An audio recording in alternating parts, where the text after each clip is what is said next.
What is going on, guys? It's the MaD Dragon. It's a Monday, which of course can mean only one thing. We're going to be checking out the results after the round 2 for Six Nations Fantasy League World Rankings. Something to quickly take a look at. Who did well, who did poorly. A weird week for me. Did really well in the Superbru, did appallingly in the official Six Nations Fantasy. Don't know what happened there. We'll go over the team of the week, all that good stuff.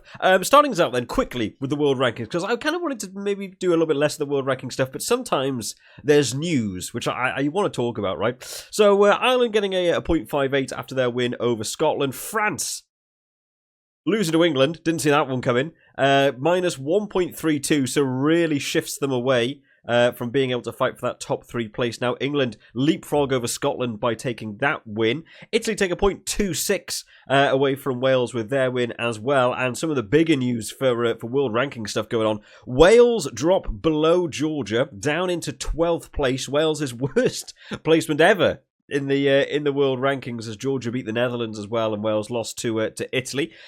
Spain and Romania both got wins. I've been seeing some stuff about them securing their spots now for the World Cup in 2027, so nice that they've been getting in there. Belgium and Switzerland both losing some points there. Morocco took a few points as well from their win over Tunisia. I don't actually know where is the Netherlands. Where are the Netherlands ranked? I saw that game was going to be going on, and actually was like, I don't know anything about Netherlands rugby. Oh, they are 24th in the world, to be fair. That's who Georgia were able to beat to secure their spot as well. But yeah, big news for Wales. They are crashing and burning, much like me in the the official fantasy at this rate.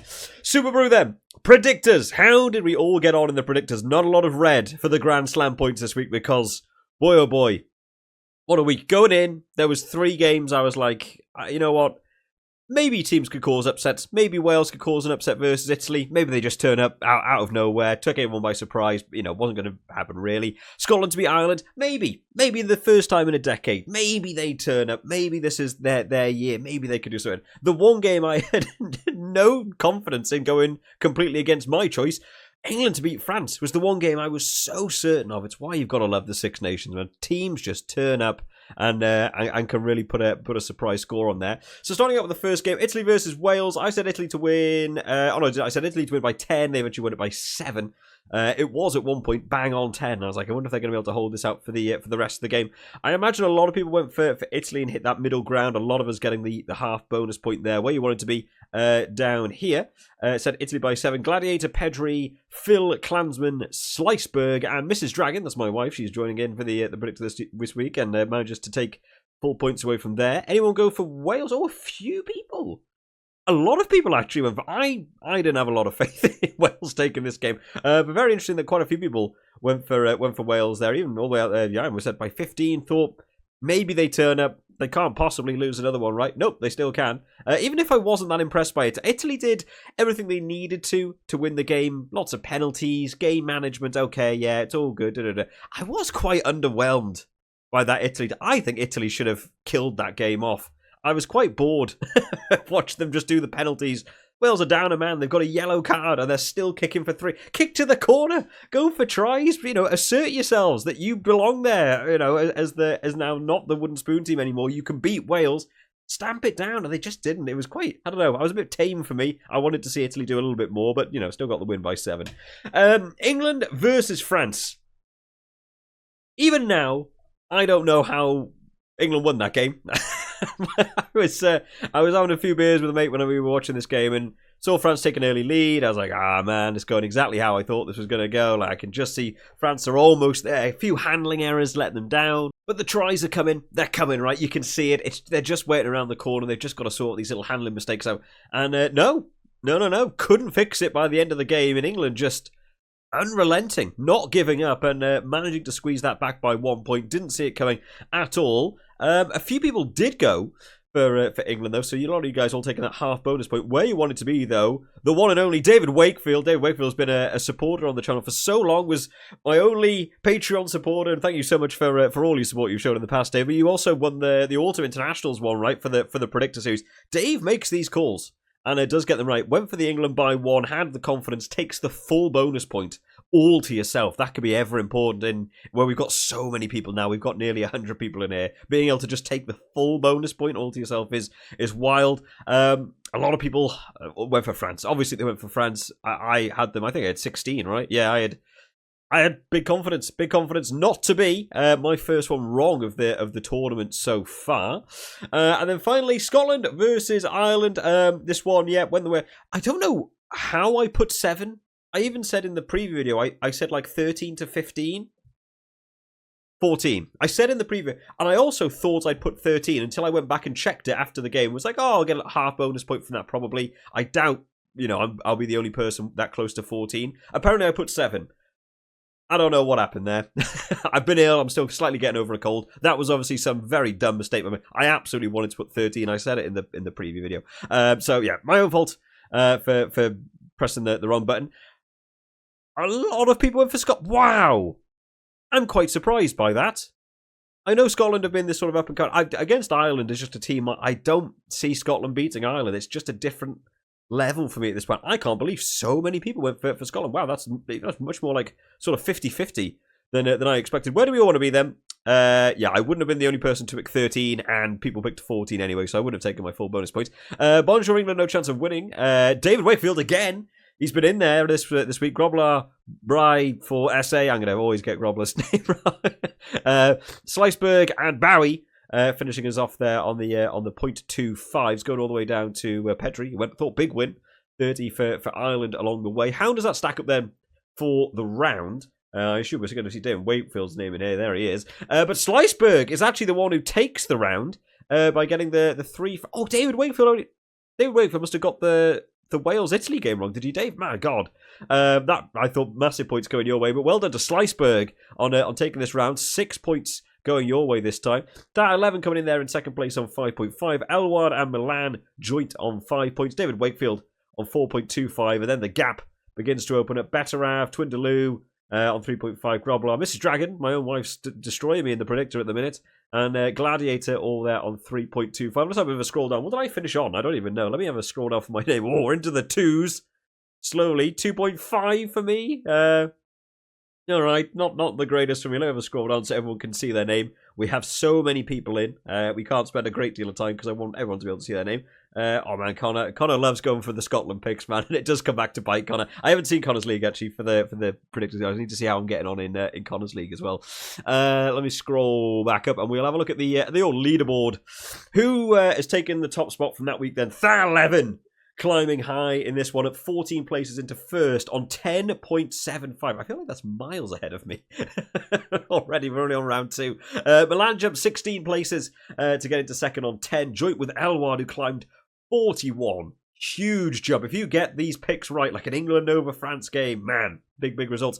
David Wakefield, after his crown, once again coming in fourth place on 9.25. It's a 1.5 down. It's quite a lot to make up, but luckily we've still got 3 weeks left. Finn the Russell Hustle dropping down 4 places into 5th on that 9.25 as well. Callum29 down 1 into 6th place on 8.5. Joint with Sliceberg, who went up 75 places. That's what winning around does for you in the Predictor series. Tim McDermott fan climbs 2 up into 8th place on 8.25. Starting out the 8.25s, there's also Joey Barden 87 who dropped down 3. The Misses has also climbed up 32 places to be in the top 10. You've also got the same TDM difference as Gladiator, so you actually joint 10th across the board, which I don't think I've ever seen before, where it's actually joined after like a couple rounds in to be able to take the top 10. Let me scroll on so we can see some of the big jumpers there. Annie went up 19. Asa Matt up 26. There's me down 14. Not in that top 10 anymore, are we, MaD Dragon? Not to be anymore. Octo Microbe up 29. Wingspan up 35. Mark Dunphy up 29. Gobi up 39. Man, there's some big jumpers here. Alex went up 36. Betarav up 40. Pedri up 30.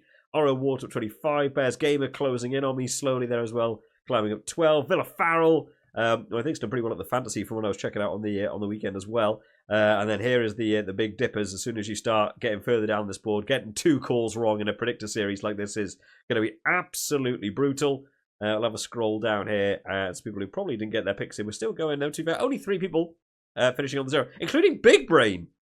Big Brain is always there for the fantasy. Not been getting his picks in for the Predictor series this time, obviously. But congratulations to Sliceberg on taking the round, and Than11 for taking that top spot with a bit of daylight as well. To be fair, from second place. On to the Superbru Fantasy then. Let's start out with the team of the week. What was the best team you could have gone for? I went for some big calls this week. I really thought the Italian backs would do well. And then it rained. And they didn't even want to hold onto the ball for more than 5 meters. So it went against me pretty harshly. But starting out in your front row then, in your blue bar, Jean-Baptiste Gros once again.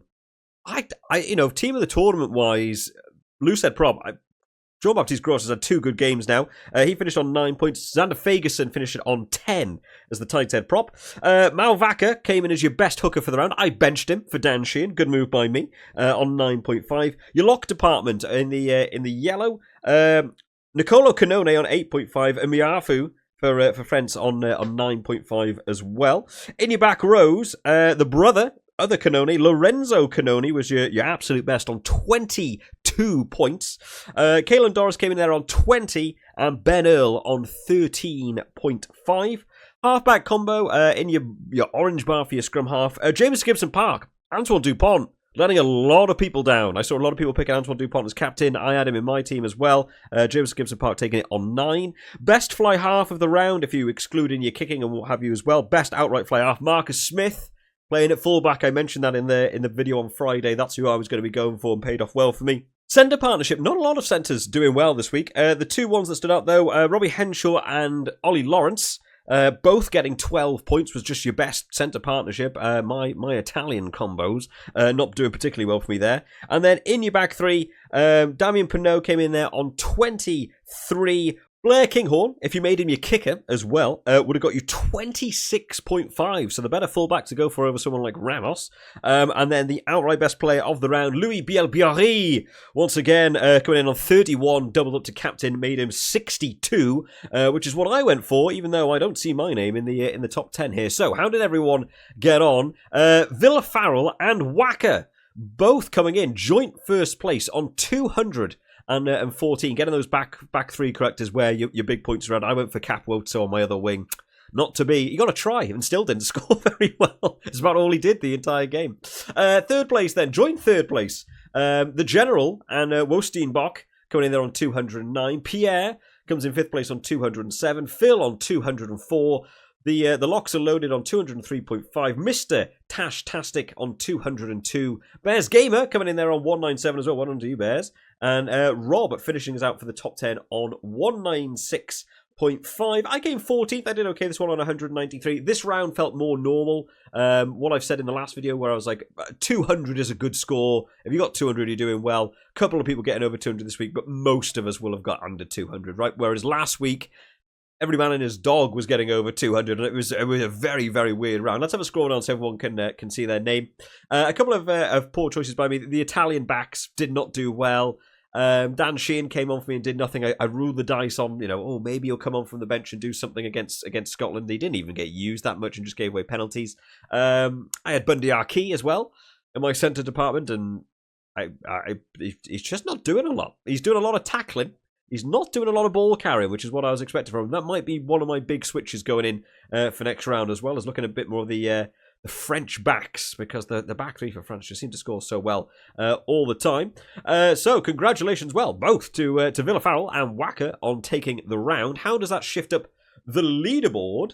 Going in there is All Black 78, climbs 2 places. To be on 452, which is a really good score after 2 rounds.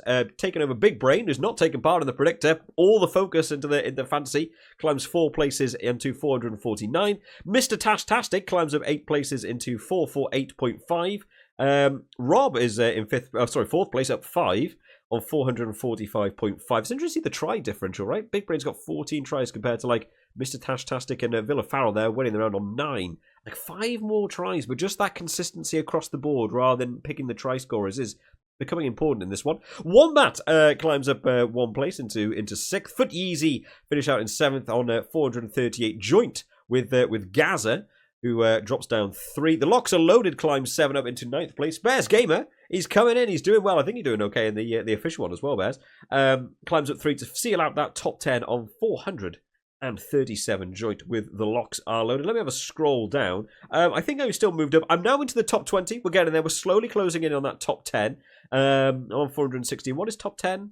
Was Bears on 400? About 15 points down. That's okay. It's still possible for me to make up that 10 spaces. I do find it so interesting, like how badly I do in the official one for the Six Nations, but the Superbru one I can do okay in, just because of how the point system works, and different players getting different scores for different things, and I haven't quite nailed the Six Nations one down, or just making bad captain choices. It's not helping me. I went for Capwozo in the official one as my captain. What a bad move that one was for me. As we'll scroll down here, all the way down to some people getting the old wooden spoon. They're not locking their teams in and what have you. But congratulations, guys, on taking the round. It was Whackers and it was Villa Fowler right. And then to All Blacks 78 for taking that number 1 spot as we go on to round 3. To seal us out then, the official Six Nations one. How did we all get on for round 2? Ian came in on the top spot on 476. Let's have a quick look at the old team that took top of the round. And there it is. That's exactly what I said, right? The French back 3 are the boys to keep your eyes on. Damien Pinot on 37, Ramos 34, Louis Bielbiori is captain. That's where your big point scorer is. Italian centre partnership, we went for the same thing. They didn't score very well. The Italian backs didn't do well. A couple of these back rows, though, Lorenzo Canoni had a big old game, 67 for him there. Ben White scored 23 as well. Just having those sort of averages do a little bit better. My team really just underperformed across the board. But congratulations to Ian on taking the round. Let me have a bit of a scroll down here because I want to try and get through these pretty quickly. Just because the sort of scoring system seems a little bit more bizarre to me. I haven't quite worked out how to land the scoring system on the official one that much. The Superbru one I fully gauge and understand it. But yet you can have team of the week players on the Superbru one not even being top teams for the official one. So it is slightly different. There's Whackers again. He's down there. That's what I mean. Like Whackers top of the round in the Superbru, 42nd in the official one. How does that work? Like you're picking pretty similar teams across the board. They've just got a different scoring system. Mr. Tastic as well, also big in the Superbru, all the way down here. For the order. I don't think I'm even in the top 100, by the way. I had a terrible week. I really need to revamp my thought process, considering how well I did. Oh my god, 117. Yeah, not my good. Let me have a quick look at my team, how we did. I still had the 2 of the back 3. Capwozo as the captain wasn't a good call. Centre partnership did well. Marcus Smith, for a big game for fullback, didn't score that much. DuPont not doing too badly. My Welsh forwards. Yeah, I knew it was going to be. That was the risk, right? That was the risk I was taking. A lot of Welsh forwards. Valentine did okay. But yeah, those I just had them for budget reasons. Nothing I could do. And then Dan Sheehan, Super Sub. Yeah, not doing that much for me. Not a great week for me there. How are we looking then in terms of the overall leaderboard? Wasters. He's holding it out in that top spot for you in round 2. Let's have a quick look at your team. You have for James Lowe as well. Those French backs is the way to go. Look around here. Yeah, Roy Dodge as well, a good game. Jack Morgan. Yeah, it's interesting how the forwards typically didn't score quite well. It was that back row you wanted to do. But holds out that number 1 spot on 997. Low climbs 22 places on 972. Ian climbs 49 places into 3rd on 959. Balthazar comes in on 958. Make England Lose holds out in 5th place on 950. For Ruck's sake, climbs 5 places up into 6th. On 941. Dubs holds out 7th on 940. David Wakefield, he's back in now. He's going for the official fantasy. Well, he's not happy with just the predictor. He wants the official fantasy as well. Up 42 places on 939. Lewis climbs 66 places to get into the top 9 on 927. And then Bozzy sealing out the top 10 on 922. I think I'm crashing and burning is what I think I'm doing, which is, it's part of the fun of the fantasy, right? I do take the Superbru far more seriously than I take the official one. I like just kind of coming up with like who I think would be a bit of a fun team for the official one. It was so interesting how well I did in the Autumn Internationals, and now that it's Six Nations, I'm not doing well at all. I don't know how that's possible. Bears Gamer also dropping down 3. He's coming with me. We'll all slowly fall our way down. I'm sure I've done far worse than Bears, to be fair. Still scrolling down. I don't think I've seen my name yet. I'm on. Oh no, Jesus! Oh God, what am I doing? 783. It's all going so wrong for me. But we do have so many people now. You know, when you get past like having well over like 100, 200 people in a league, it really, you know, begins to, you know, you're going to really struggle to get in the top end bracket, right? A more conservative round needed for me next week. Maybe I'll go for a few more French backs and really take a look at my forward selections. I think number 8s and captain picks. Don't take the risk. I went for the risk of Cap Wotso this week and thought maybe against Wales they turn it up. No, they didn't even want to give him the ball. But congratulations to Ian on taking the round on 476, and congratulations to Wasters for almost cracking that 1,000 mark. To on 997. Thank you to everyone again for taking part once again. Make sure you drop down in the comment section where you ended up. How are you getting on so far in the fantasy leagues? Are you doing better than me? Probably in the official one. I'm certainly not doing very well. I'll have to give some more thought to it for 2 weeks' time. No Six Nations on this week coming up, so we're going to come up with some other fun videos, but we have Rugby 25 launching on the 13th. We've got live streams. We're going to be doing videos. So much content still coming out on the channel, so make sure you hit the old subscribe button, guys. I'll see you all next time. Bye-bye.